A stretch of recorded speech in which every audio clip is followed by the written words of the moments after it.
Welcome to the Transformative Studio podcast, a place for conversations with compassionately sensitive people sharing practical and spiritual wisdom to help you navigate through this life with greater ease and awareness. I am Raphaelle Serena Cox, founder of the Transformative Studio, and I passionately believe we can experience deeper transformation when we open up to an honest practice of self-inquiry. So welcome everybody to this week's episode, and I'm delighted to share with you today Alison Williamson. I'm so thankful you're with us today, Alison.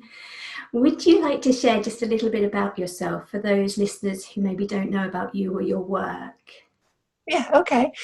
So I run the Blossom Natural Health Clinic with my husband in Chelmsford in Essex, and there we do acupuncture. So I completed my acupuncture training in 1999 and have done various different modalities since then. I think initially I was pretty obsessed with menstrual cycle and then and fertility. So I do work a lot with couples trying to conceive, and but really I think now I would say I'm into women's cycles. So that's everything from when periods first start and fertility, and I'm really looking into the perimenopause cycle at the minute because that's where I'm at personally, and then menopause and beyond. So alongside the acupuncture, I use craniosacral therapy, and a branch of that is called somato-emotional release. So a lot of what I do is help people to connect in with those emotions that we kind of suppress or push down consciously or non-consciously. Sometimes these emotions are so overwhelming, there's just too much to deal with at the time.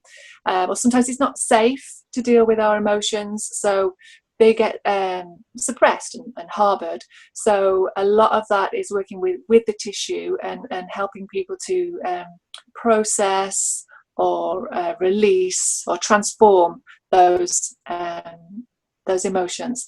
So yep, I work the energetic body with the acupuncture, but within traditional Chinese medicine, we also work the physical body and then the emotional body with the somato-emotional release. Yeah. That sounds really powerful work. I mean, I so relate, and I know I've visited you myself at your clinic, and it's amazing the work that you do. And I just think, we are such complex beings, aren't we? The layers of our experience, the layers of our whole dynamics it's really, it can be so subtle, and yet it can be so apparent and so obvious. And so I think the way I'm seeing you're describing your work, it's a real complete approach, isn't it? Linked to that cyclical nature, even you said the cycles, everything is sort of working in wheels and rhythms, isn't it? And I think it's so important that we honour that, both sort of in our external existence and then almost seeing it as a mirror to the internal. Yeah, absolutely, because that's the way traditional Chinese medicine works. It's microcosm and macrocosm. So you always look to the external and live in harmony with your surroundings and with nature and with the changing seasons, which is what we're going to talk about today. Yeah, I mean, I think, reflecting back in my younger years, the seasonal shifts used to be very obvious, didn't they? And sort of now in recent times, I mean, we've had such a mild November, haven't we, really? And so it's one of those things that it's still really important for us to look to the season to help us begin to recalibrate. So is that sort of how you begin your work with, for instance, with the season of winter? Oh yeah, yeah, absolutely. One of the things that traditional Chinese medicine talks about is dressing for the season and not the day. So even though we have these mild days and beautiful blue skies sometimes, that's when we're more susceptible, because we maybe take off one of our layers, and that's when the wind and the cold gets us and we end up with a runny nose and a sore throat and that kind of thing. So yeah, definitely, even though we're having our mild days, we would still look to what season that we're in, and really honour that. Yeah, I think that's really important. It's funny because I've been going for some regular walks in the last, recent days, because obviously we're in the second tier of being sort of isolated within the home environment. And some of the walks have been over an hour long, and I've actually got really quite hot. So I've actually noticed I've been taking off my sort of outer layer. I've been wearing too many coats. But it's very, very quick for my extremities to get very, very cold. But I feel like my inner chest area is really still quite hot. So it's one of those sort of real dynamics that I don't want to sort of take off those layers, because I can then feel like I've lost calibration with the environment. But at the same time, there's this sort of internal heat, and I'm like yourself, I think I'm in that sort of perimenopausal stage. So it's sort of like that real balancing act. And I think that's the thing, isn't it, with life, when we reflect on how we're actually thinking and feeling.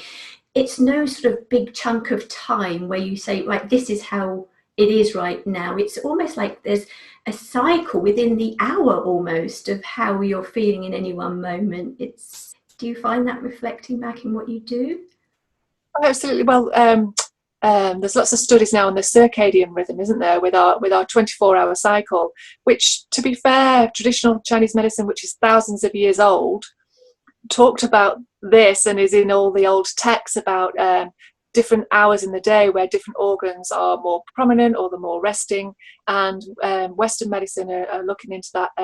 There's pretty much a 24-hour cycle called the circadian rhythm. Men do really well on the circadian rhythm 24-hour cycle. Women who are still menstruating do better on what we call an infradian rhythm, which is more of a monthly cycle. But I think that's a chat for another time. Yeah, no, I'd love to take that further. Yeah, and I appreciate we always get so excited when we get together, don't we? But let's focus on the month of winter, because obviously we're heading towards those deeper, darker days. So let's hear what you have to say. So when I'm like we say with traditional Chinese medicine, is always looking to live in harmony with nature. So winter time is very much it's connected to the element of water, and the organ that is related to winter is kidneys. So when I talk about the organs, I'm talking about it from a traditional Chinese model. Like I say, it's thousands of years old. So yes, where it's the function of the organ, but it's also the energy connection with the organ, and the meridian connection as well, and paired organ. So the kidneys are paired with the bladder. And from the Chinese model, the kidneys are they're in charge of what they call congenital qi. So your parents at your conception, their state of health and their energy, that is what is stored in your kidneys at birth, and that's your congenital qi. And we can top this up with what we call acquired qi, and that's from your food and water and from the air. So this ties in with Western medicine, because from a Chinese model, the acquired qi is more important because you can top that up all the time. From the Western model, it's your genes that load the gun, and it's the environment that pulls the trigger. So it doesn't matter so much what hand you were dealt in the gene department, because you can do lifestyle factors to help promote your health anyway. So kidneys are in charge of storing the qi that you get off your parents at conception. They're also thought to be in charge of reproduction, growth and development. So with fertility issues, we always look at the energy of the kidneys. And they're in charge of bones and ears and teeth and hair. So we can see that when we age, we can almost see changes in that kidney energy, because there's changes in our teeth and our hair and our hearing and our bones. So you can almost track that qi slowly not being as vital as it once was. So that's a brief overview of how the kidneys are related to winter. And then, of course, each organ has an emotion that it's related to as well. So we can look into the emotion that's linked to the kidneys as well. Yeah, I'd love to learn about that. So yeah, each organ is related to emotion, and for the winter and kidneys, it's fear, shock, and courage. Wow. So shock is that stepping off the pavement and kind of almost getting hit by that electric car because you didn't hear it coming along. That's kind of short-term shock that goes into your system. Fear can be external fear of maybe losing your job, especially, you know, we're living through the COVID era at the moment. So external fear can be something like losing your job. We've got internal fear, which can be something like not feeling good enough, not feeling enough of something, fill in the blank yourself. We've got like safety issues, not feeling safe in your body, not feeling safe in your environment. All of these things can impact the function or the energy of the kidneys. And, you know, in Western medicine, your adrenals sit on top of your kidneys, don't they? Of course, they release a lot of your stress hormones, which was perfect for when we were still living in a cave, because when the wolf came to the door, you have to fight or flight. And then you'd have a few days for your system to recalibrate before the next lot of stress comes along, and your adrenals have to kick in again. And these days, our stress is pretty relentless, and our body hasn't evolved that much. Our nervous systems haven't evolved, so they don't know the difference between the wolf at the door and the pile of emails. It's still the same nervous system response. So for us, with our modern life, our adrenals and our kidney energy, they're kind of depleted on a daily basis. So this is why we have to be so diligent with our self-care, because we don't get a chance to complete that stress cycle. So we have our stressor, which is the wolf or the emails. When you've got the wolf, you're running, and then you run back to safety, and then your community is like, oh, well done, you're back home safe now, and you get a completion of the stress response. But we don't get that completion now because it's just one stress after the other. So it's quite easy to kind of reach burnout because of the stress on the adrenals and the kidney energy. So that's the emotion that's most linked to the kidneys. I'm amazed at how many emotional responses are storing in the kidney. I mean, they're three huge ones, aren't they? I mean, So that's incredible. yeah. And you, with your yoga background, we talk about the kidneys being related to the psoas muscle. Yeah. So if anybody wants to look this up, it's spelled PSOAS.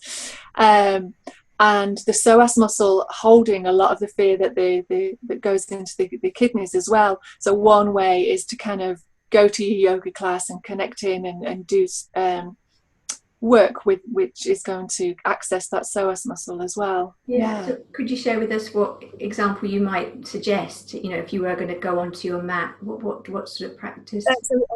Triangle or Trikonasana is great for accessing the psoas, and pose of a child. Yeah. Because you can open up the back part of your kidneys and really get that focus into the back of your rib cage. Not all yoga poses are accessible to everybody, are they? No, this is the thing. Yeah, it's really fascinating, the links. I mean, you know, I've always felt I've been very body aware, and I sort of feel a lot of things physically, you know, from an internal sort of focus point. And you know, I'm just, you know, the correlation. I mean, you know, we're sort of a unit. You know, we are in union with ourselves, or that is our aim ultimately, to be in sort of complete harmony with ourselves. But when you actually sort of think about the messaging that's constantly feeding itself through our meridians, channels, nadi, whatever pathway Yeah. you choose to call the energy carriers. It's just incredible. I mean, and what I'm thinking of is, and you know, I'd love to share more seasonal work with you in the future, but you know, as a month, winter feels like it's quite a loaded time for us. You know, Absolutely. And I think with modern life, it's loaded mm, because the things that imbalance that kidney energy in the winter is overwork, long hours, cold. So the kidneys don't like the cold. Um, and a bit that irregular eating where you're eating at your desk, eating in the car, eating while on your phone, mm, all of that upsets the kidney energy as well. And even in the classical text, it talks about too much sex. So they say it's not actually sex, it's ejaculation. So you lose a lot of kidney essence when you ejaculate. yeah. More so for the men. I think it's easier for women to kind of recycle that energy. But for men in the winter, another way that they can run down their kidney energy is too much ejaculation. I mean, you can make out, you know, and be intimate, but lower the ejaculation side of it, because that it's not really something that I've heard anybody speak about in the West with Western medicine. But yeah, it's in all the classical books with the traditional Chinese medicine. Yeah, well, I should imagine, because it's, you know, from what I've been picking up with our conversations just now, that there is so much happening that anything that sort of takes you outward, you know, and obviously ejaculation is one of those sort of outward sort of moving energies, then therefore it is going to lead to a depletion. And like you say, I mean, you're listing things there that are almost most people's regular daily lives: intermittent sort of eating patterns, constant stresses, you know, and also with a lot of home working now, the boundaries, you know, I started working for myself over 20 years ago, and I always had a rule when I started working for myself to have a routine, you know, to get up every morning, shower, dress, because even though I was going to an office that was in my home, I knew I needed structure, because it would be far too easy for all those boundaries to merge.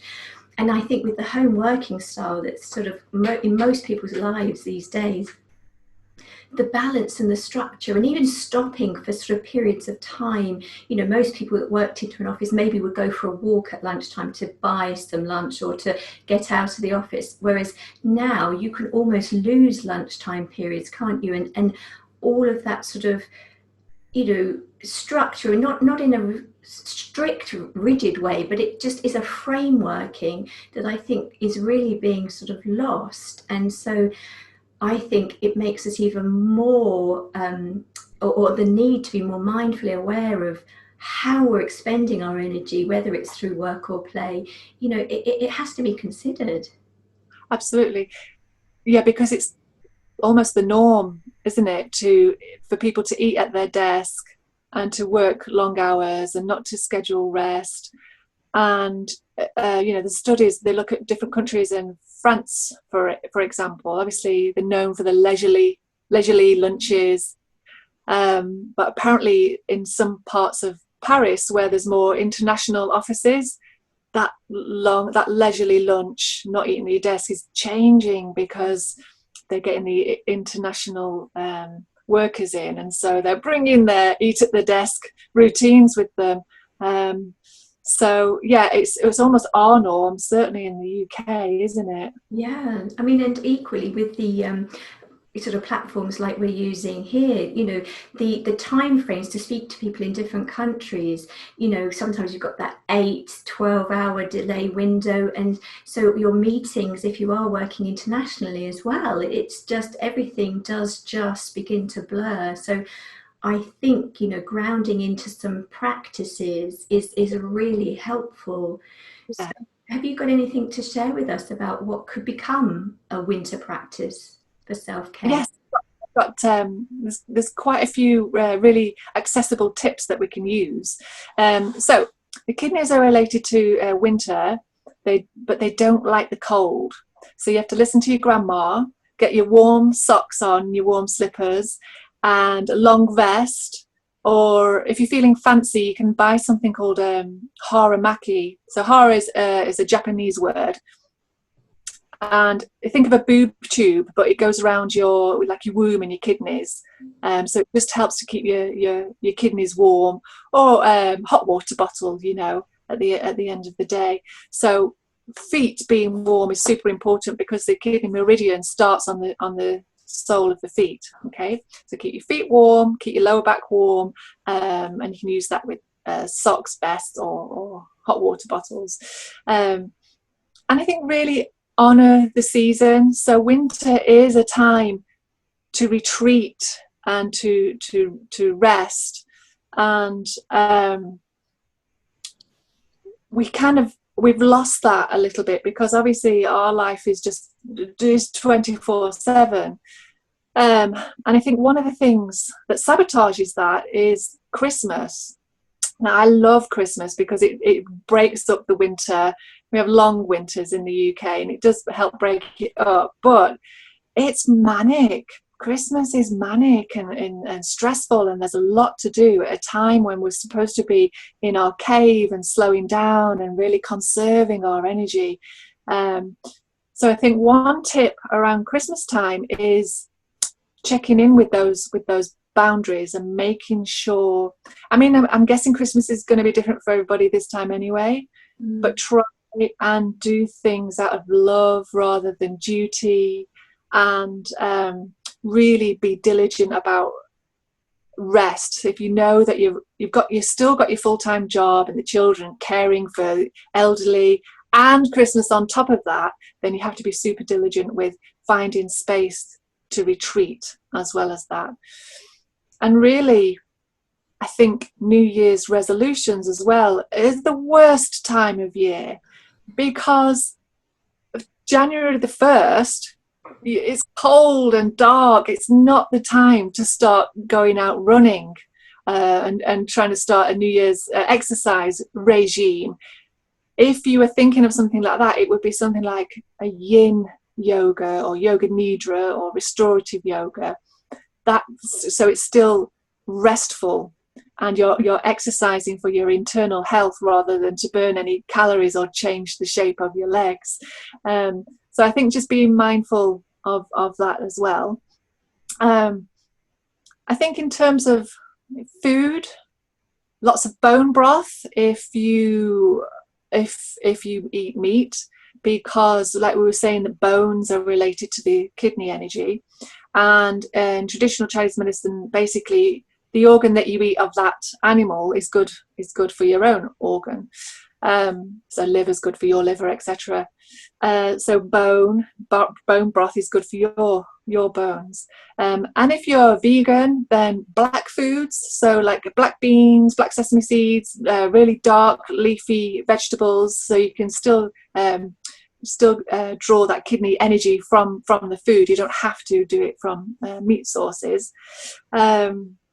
Spending time near water, because it is the water element, so wrap up warm. We're lucky here, we've got the river where we are, so we can walk along the river and kind of draw that energy in. And depending on how mindful you are and how much you're used to visualization, when you're walking along, you can imagine kind of drawing the energy in and storing it in your kidneys as if you're filling up your battery pack. So we said the kidneys were related to the ears, so it's the hearing. But also one thing that you can do is actually stimulate your ears, and that will, I think it will give you a little extra 10 minutes if you're flagging, if you've got one of those Zoom calls at work and you just you can just quietly just stimulate your ears, and that will give you a little boost to your kidney energy. And it's quite a sweet one that you can show the children to do as well. And I think maybe if I was to choose one acupressure point, it would be the point on the sole of the foot where the kidney starts. So if you can imagine, so it's sole of foot, and you've got the ball of your foot right in the middle where the ball of the foot joins the arch of the foot. But you don't need pinpoint accuracy, because if you're using acupressure, you're just massaging that spot on yourself. But the soles of the feet are not accessible to everybody because you need to be a little bit open in your hips and your knees. So what you can do is tennis ball. Just get a tennis ball underneath your foot and massage that point that way. And again, depending on how used you are to mindfulness or visualization, you can imagine stimulating the point and drawing that energy up through the soles of the feet, and again just filling up the kidney batteries, if you will. I think there's lots of accessible. Yeah, they are really accessible, aren't they? Because, we're just saying how fast-paced modern life is, but yet sort of, rubbing your ears and maybe rolling a tennis ball, you could almost be doing that at your desk as well, couldn't you? If your life is so sort of extremely busy that you think, however am I going to integrate any of this practice? I've learned the hard way myself the importance of stopping when things are too much. I've pushed on through so many times in the past, and I've paid the price. So now I do honor those signals that I get and that feedback. But for some people, they might not be at that space, and they might think, well, however am I going to achieve anything? But those two practices in themselves are really sort of accessible and a great place to start. And I love the way you said about, if you are in nature and you do go for a walk, to really use the energy of that environment and almost like drink it in with the breath, and take it directly to that organ. So, that's something that I'm going to introduce for sure, because I love visualizing anyway, and I love working with the breath. So to bring those two together while you're out in nature, is really sort of bringing those connections more mindfully. Yeah. Oh, so it's been fascinating. I just, I still sort of, just reflecting back, I know fear was the main kidney emotion, but that courage, did you say? And what was the other one? Shock. Shock.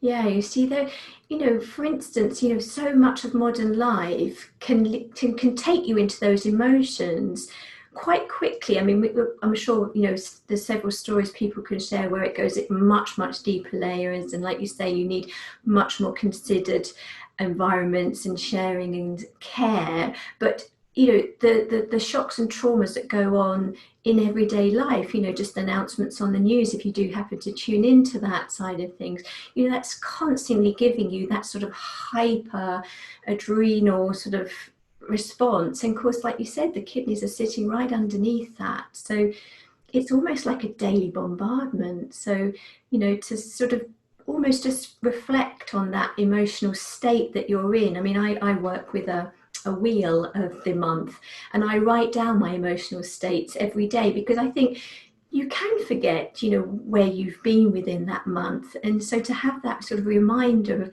how am I feeling today, and just sort of really just tuning in. And Yeah. and I think they're underpinned with quite a few of those emotions, aren't they? So the sense of courage, can I do this? Can I make it through? Have I got enough stamina? And is this safe for me to do this? Or I've lost control. They're all sort of swirling around. So it's yeah, it's a fascinating thing. And I think that what I'm taking away as well from a personal point of view is to, even though I feel that, I mean, I love being barefoot. I just enjoy not wearing shoes or socks most of the time. But at the same time, I'm recognizing I can feel my feet go cold. And so that's a good sign that I need to be, getting those socks back on, and warming my lower back at the end of a day, whether it be through sort of, like you say, a support band or a hot water bottle or something. So they're really practical and quite simple self-care tips. Absolutely. Yeah. Yeah. Yeah. I think, living through a pandemic, all of those emotions you say about safety and fear, so highlighted. I suppose one of the things as well that you can do for your kidney energy is turn the news off. I mean, we haven't watched the news, or we didn't have a telly for 14 years, and we got one a few years ago, but we still don't. We would never watch the news, because that's the news's job, isn't it? It's like, we're all going to die, tune in again in half an hour, and it's to keep you watching, isn't it? But it's so fear-based, so Yeah. fear. Well, it's all And attention grabbing headlines, isn't it, for that shock element? yeah, That's what draws you in. So yeah, I completely appreciate. I mean, I totally monitor what I absorb from external sources, but there's an underlying vibrational frequency that's running through, and you only have to sometimes just go out for a walk, or go to the supermarket, and you can almost feel that energetic fear response in people, and it's understandable. But there are ways, if you take yourself inward, to really work with that, and sort of almost dissipate it and bring in something much more supportive. And I think, just reflecting back on your point about Christmas, because that is quite an emotive time, isn't it? Outside of just general sort of activity, but being amongst the family, if you happen to be sort of interacting and sharing space with them. But I think sometimes when you set your own boundaries, it's a real clear benchmark for others to just question, oh, I could do that too. It's almost like leading by example, because I think with it being such a traditional sort of festivity, you can sometimes get caught in sort of tradition. And I think, like you said, this year could be very, very different, and it might not feel that way. But you can get caught into almost like this obligation, as you pointed out. And I think sometimes if you say, well, actually, this is what I need right now, and you take yourself off, it then actually opens up space for others to do the same. And I think people do really respond well to that. yeah, absolutely. Yeah, I couldn't agree more. Yeah, I wonder if with us having a COVID Christmas and people maybe not being able to run around and see the relatives like they would normally, if that will give them permission next year, if things are different next year, to go, actually, I don't have to, I can see family on another day. It doesn't have to be on Christmas Day, and they might be able to play with their own boundaries a little bit more. So it could be really good. Yeah, I often feel that from a personal point of view. I think all these things are moving us towards a much better place. But because we can't see into that future, the aspects of change is really can be very unsettling. But I am learning to embrace the change, and find the positives in it, because I think that is our way forward. And that's why it's so lovely to share with you today, Alison, because it's like conversations like this that will inspire people. And I think it is, it's a really important thing to sort of share and be honest and open up and to learn new things. So thank you ever so much for sharing with us today. I really appreciate you Oh, giving us all such practical self-care tips. yeah, well, thank you for having me. It's been lovely. Thank you. You're welcome. I'm going to put in the notes below how everyone can contact you if they want to sort of learn more about your work and your website and contact details. So, but thank you ever so much. Really appreciated spending the time with you. Thank you. Bye. Thank you so much for listening to the Transformative Studio podcast. I'm Raphaelle Serena Cox. If you like what you heard, or you know someone who will be inspired by the conversation, please share it with them. And don't forget to subscribe. To find out more, please visit thetransformativestudio.com.